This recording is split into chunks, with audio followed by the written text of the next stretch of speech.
shop, the foundry, a blacksmith shop. Behind the main machine shop is a carpenter shop. There's a lumber shed. So they were very well equipped to do most of what they needed to do, right? Yes, in Calvin.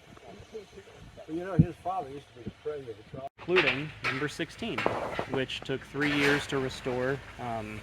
Dave and his small band of merry men who came together and made a miracle happen, basically.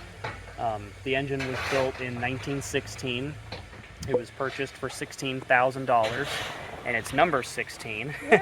It was the fourth locomotive in what would become a series of 6 Baldwin-built Mikados from 1911 to 1920. When it was delivered here, it was the largest locomotive that had ever run on these rails, and then it was quickly, there were 2 others built slightly similar to it. But. So welcome to the Roundhouse. The building houses the, of course, when the railroad was built in the 1870s, they started with locomotive 1, 2, 3, 4, 5, 6, 7, 8, 9, 10, 11.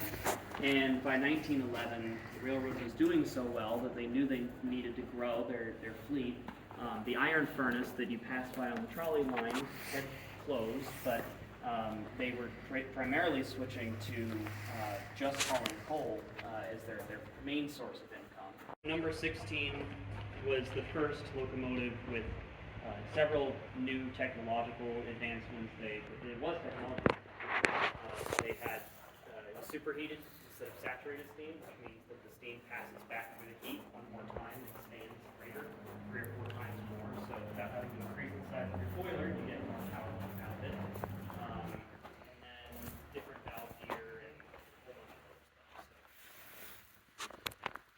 Now,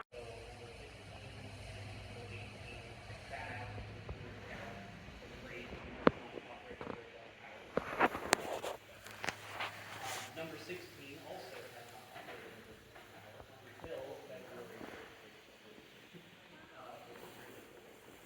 Number 12, the rest of them, 12, 13, 15, and 17, all got their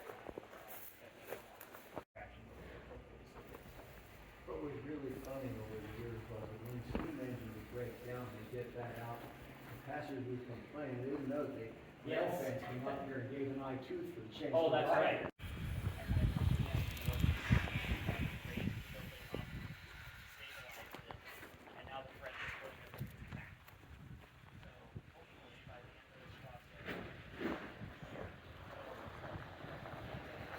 Examples of a room that was basically left untouched when the railroad closed, and then over the past 60 years the Friends needed to use it for various things like window restoration and keeping parts dry from outside, and so it's our goal to return it back to the way it would have been when the railroad closed. But this was likely, actually we know that this and the foundry were probably the 2 oldest buildings on the property from 1872.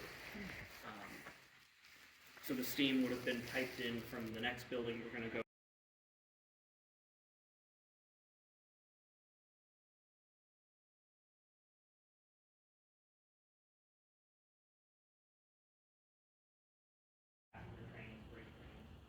The railroad had over 80 miles worth of track, including branch lines. That's the one we probably travel over slightly.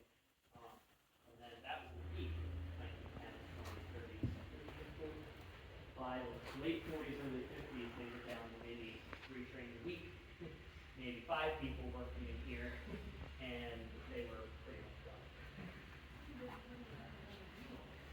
So most people who worked in here didn't have anything more than 8th grade education, and so